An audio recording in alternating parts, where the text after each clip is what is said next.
If I lost all my gear and had to start over, instead of flagship features, I'd focus on fun. The A7C II or the Nikon ZF? Last year I couldn't decide, so I bought both. Hundreds of thousands of shots later, I only kept one, but it wasn't autofocus, color science, or the photo versus video workflow that made the difference. Making the switch feels like deja vu. Sooner or later, it will be time to start over. Hello, I'm Jack, scientist by day, street photographer by night, and 13,000 subs is a big milestone, even if it is a little bittersweet. This is a 13K Q&A video, and the A7C II versus Nikon ZF is just one of the questions I'll be answering across 8 categories of most frequently asked questions. But the short answer, if you do more video than photo, go Sony A7C II. If you do more photo than video, go the ZF. If you do equal parts photo and video like me, the ZF is great, but only if you don't mind the ergonomics. If you want the long answer and which 2 lens kit I'd pick for each camera, let's dive into category 8, Sony or Nikon. I'm between Sony A7C II or Nikon ZF and want to grow into the chosen brand. Which would I recommend? Get the camera you can afford right now, or save up for the one you want that's available right now. The innovation has slowed and you could play that waiting game forever. If you're not sure, then don't buy the flagship. A mid-tier body limits how much a camera will depreciate, and if you're choosing between Nikon and Sony, autofocus is the biggest question mark. As a very picky Sony shooter, I can confidently say on the ZF, the AF is fine, maybe even great. No matter the lens I've tried, first or third party, autofocus is reliable not just on the Sony but also on the Nikon ZF. Tracking continuous autofocus is stickier on the Sony. You never lose a face or eye as soon as the subject enters the frame. But if I'm trying to track a tiny object in a low contrast scene, even the Sony loses focus at times. Nikon overall is a hair slower, the tracking is less sticky, it's easier to lose subjects than on the Sony, but it's usable 95% of the time. Unless you're shooting very fast action, autofocus speed and accuracy won't hold you back on either camera. When the channel hit 13,000 subs, an ex-tropical cyclone hit as well. Too much water, too quickly, and my YouTube studio flooded. My family's safe, the rest of the house mostly fine. But the room I spent 40 hours a week every week making these videos and everything inside it, ruined.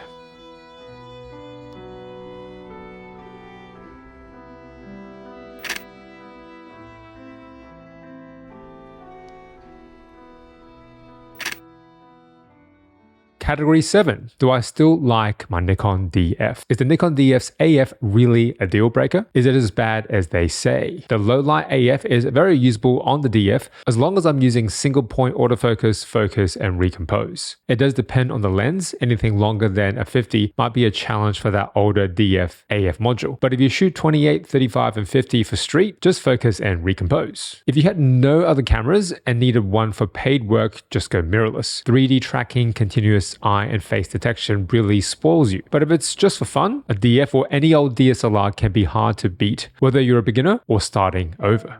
The ZF experience can be ruined by ergonomics, but neither of these 2 cameras has perfect handling. The A7C II has more of a grip, which is comfortable enough, but for some it's a little bit too shallow. There's 2 command dials, a few function buttons, but Sony's cameras encourage you to set it and forget it. Fully auto or aperture priority, you don't need any of these buttons, really just a shutter button, and the AI chip and algorithms will take care of the rest. The ZF can be used in this way too if you like. Set the shutter speed and ISO dials to 1/3 step and C, but it does let you customize the user experience a little bit more. It's let down by ergonomics for a lot of people. Anything heavier than those 28 and 40mm lenses means you need a bigger grip, which brings me to category 6, Nikon ZF grips. Did you buy the older Neewer grip with the homage red stripe or the newer Neewer grip? The first Neewer grip I tried, it doesn't have the back grip and the front grip was less comfortable. I did try the second Neewer grip, CA079. I like the later Neewer grip a lot better. It has a back grip,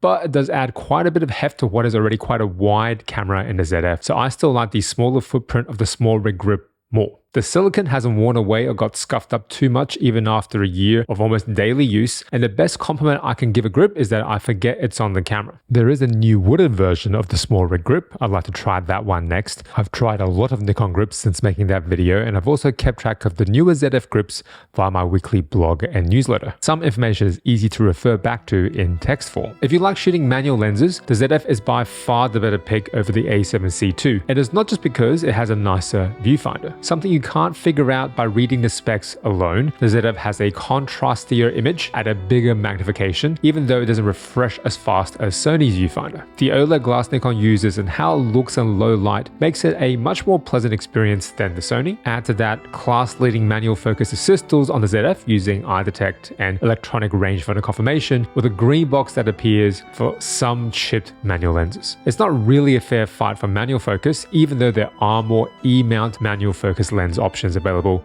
than Z-mount. Voigtlander is building up their Nikon Z lineup very quickly. What if you already bought all your Voigtlander lenses for E-mount? Category 5.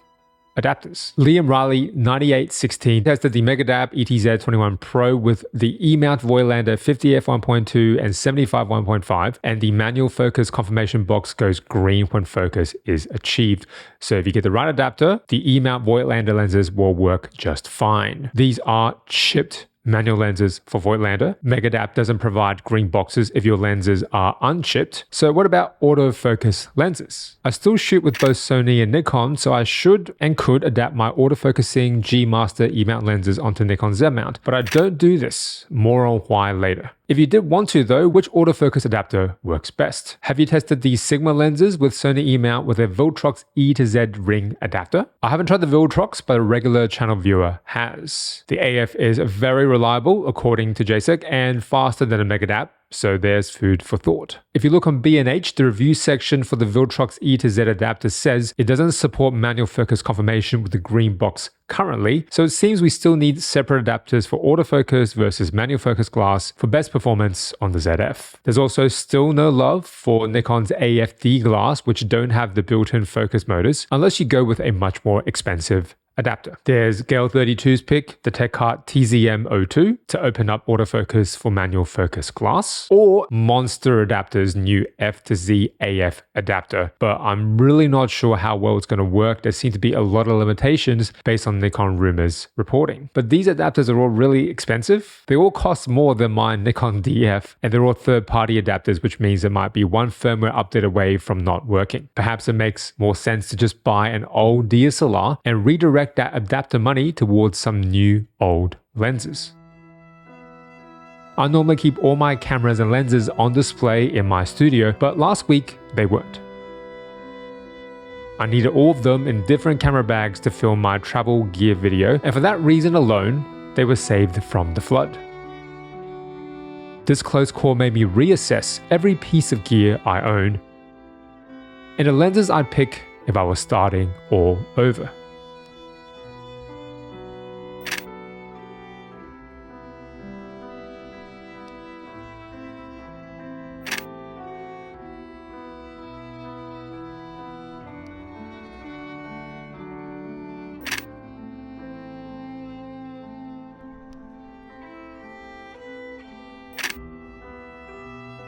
Lens choice is the biggest reason most people go with Sony. They've got such a big head start in mirrorless. And of course, you can adapt Sony lenses on Nikon with any of those E to Z adapters we talked about already. But unless you already own Sony glass, I wouldn't go with this approach. It ends up being more expensive when you compare lens to lens to lens, and there are lots of great Z-mount options already. If we compare Sony's latest primes with Nikon's latest primes, at first glance, Sony appears to have the edge. Standard in telephoto primes, Sony has f1.4 G Masters, but those f1.8s Nikon primes are worth your time. On the wide angle end, Nikon has 20, 24, 35, f1.8s, and the S-line zooms 14 to 24, 14 to 30, or the lower end 17 to 28. That wider focal range isn't just useful for landscape shooters, it's the most popular for content creation, close to your body, and still get a reasonable talking head shot. But Sony's been in this content creation game the longest, 16 to 35 f2.8, 2 of them, 16-35 f4, 2 of them, 16-25 f2.8, 20mm f1.8, and the new 60mm f1.8. So how about Nikon? Category 4 of questions on the channel is ZF lens choices. Do you think that having both the 40mm f2 and the 50mm f1.8s is redundant? My go-to recommendation if you're brand new to the ZF and Z mount depends on whether you want wider or tighter than that 40, which comes bundled with most ZF packages. For tighter,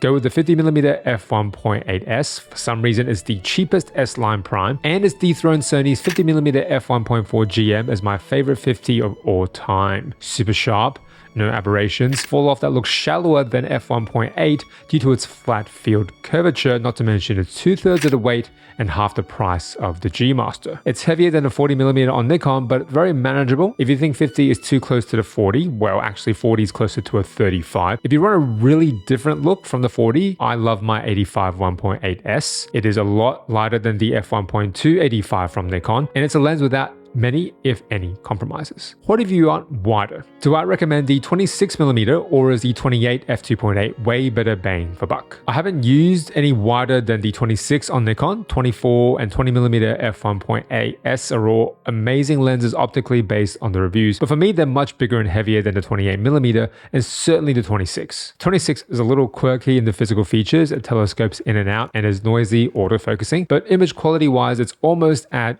S-line level. A lot sharper up close than the 28mm and it's better corrected for aberrations. For me, my limit for wide angle street work is 28. Optically, go with 26. Ease of shooting, go with 28. I do wish Nikon would make a faster Z mount 28, f1.8 or f1.4, but for now, 2.8 is all we have. Which 2-lens kit would I choose for each camera if it comes to a general purpose zoom and a fast prime? If we limit the budget to about $3,000 including the body, on Sony that unfortunately rules out all the G Master lenses. I get the A7C II bundled with either the 24-50 f2.8 or the 16-25 f2.8 G lenses and a used copy of the 35 f1.8 or 55mm f1.8 Zeiss. To just push your budget up closer to 4K, you could save some money by going third-party Tamron or Sigma. On Nikon, it'd be the 24-120 f4s bundled with a ZF. That's a killer deal. Leftover cash to pick up a 50mm f1.8s. If you're a primes only street shooter like me and just want a one lens compact kit on the Sony, I'd go for the 40mm f2.5, and with the Nikon ZF, I'd go either the 28 or the 40mm. Both of these options are a very compact everyday street and travel kit. Lenses aside, for performance on video, two cameras are very close. Both can shoot 4K 10-bit log. Both have flip screens as well. It's easier to film yourself with. The 7 to 8 stops of IBIS also help for handheld B-roll. But along with these upsides, there are also similar downsides. There's a big 1.5 times crop for 2 times slow motion, 4K 50, 4K 60 on both cameras. The ZF has 2 card slots compared to the A7C II's 1 card slot, but for both, video only writes to 1 card slot, so there's no backup recording on either. Neither camera is the worst for video or the best for video. For content creation, both work fine. How do I manage my time with a family working full-time, street photography, and YouTube? This channel is about photography. I really don't talk much about video, but I am compiling a list of articles about my video workflow if it's helpful for you on my website and weekly newsletter. My day job and family duties take up 80 to 90 hours a week. If I sleep 6 to 7 hours a night, there's 40 hours left. But importantly, I don't go out shooting for YouTube. I do YouTube so I can go out shooting. As the channel's grown, I've had to be smarter. So on one photo walk, I try to shoot with gear that covers 2 topics and 2 videos at once. That means I get to spend 10 hours a week on photography, but that only leaves about 30 hours for video. I spent all of last year speeding up the most time-consuming part. I'm curious how you've been going about achieving that tone. Is there a baseline LUT or preset I use or created? I don't make my own presets or LUTs. The biggest time saver for me has been using other people's video film emulation presets. The gold standard used to be Dehancer, but I couldn't afford it when the channel first launched. Nikon's also got some beautiful red LUTs, but I shoot video on too many different cameras. So I went with Film Convert Nitrate. It's a more affordable alternative to Dehancer, and that cut my color grading workflow down from a few hours per video to 10 minutes. I have always wondered about Dehancer though, so I reached out to them for a trial license. Dehancer aren't sponsoring this video. They wanted genuine feedback from me and my audience. So long-time channel viewers, please be the judge. Let me know in the comments. which one looks better? My main critique with Film Convert is that it doesn't really look like film. All the presets look nice, but are either underdone or overcooked by default. There's a lot of tweaking you need to do. The enhancer looks a lot more filmic right off the bat, much quicker for me to get this image than Film Convert Nitrate, and it still supports and color matches footage across all the different brands of cameras I own. Native support for Nikon cameras log profiles are not really present in Film Convert or the enhancer, but you can use a Rec 709 LUT conversion before you apply these film sims, and the end result looks great. My only caveat with the enhancer, other than the price tag, is that it's quite processor intensive. My M1 Max MacBook Pro slows down at the enhancer, but it plays back fine with Film Convert Nitrate. Hopefully not a problem when I upgrade to a M4 Max Mac Studio. If you're interested, the enhancer has a free 2-week trial and provided a 10% discount code for channel viewers. My other tip for saving time? Shooting at night. The A7C II has 33 megapixels, which isn't that different than the 24 megapixels on the ZF, but I still hesitated shooting over ISO 12800 on the A7C II. It's not as clean as I like as a primarily nighttime street shooter, which is why I eventually sold it for the A7CR. I could still go up to 12800 on the A7CR, and at least I had the extra megapixels if I want them. Compared to the ZF's RAW files though, I can go up to ISO 32000 for color. I gladly trade megapixels for a few extra stops of low light performance, but both cameras are very workable in low light. To make videos at the pace and quality I want, it will take a full-time workload on top of my full-time job. With insurance claims, cleanup, and a full studio rebuild ahead, to make it all work, I'll have to go back to the start. Sony versus ZF really is about the same. Technically, there isn't that much that separates these two cameras. It does come down to taste, which brings me to the last category of audience questions. Category 1, art versus science. Stop chasing the technical and start creating images that you want to hang on your wall. You're a scientist attempting to reduce art to charts, graphs, diagrams, and formula. It doesn't work that way. I really appreciate these comments because this is the A7C II versus Nikon ZF and really all of YouTube reviews in a nutshell. You can't ignore the technical specs as a reviewer, but too much pixel peeping and you lose sight of what it's all about. The A7C II is the most fun Sony camera in the lineup that I've used. Amazing size for travel, terrific specs for photo and video, better than the ZF in most respects. But that electronic front curtain shutter and its loud hollow sound, the average viewfinder experience, and single card slot. Even though none of this matters for video, it tends to leave photographers who've tried this camera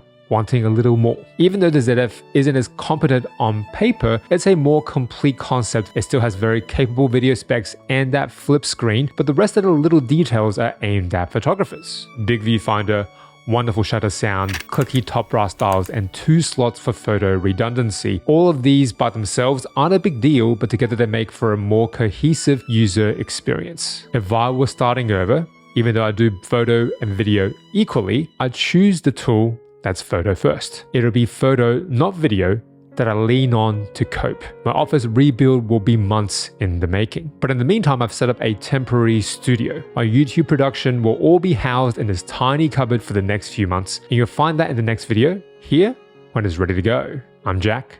This is Bokeh Therapy.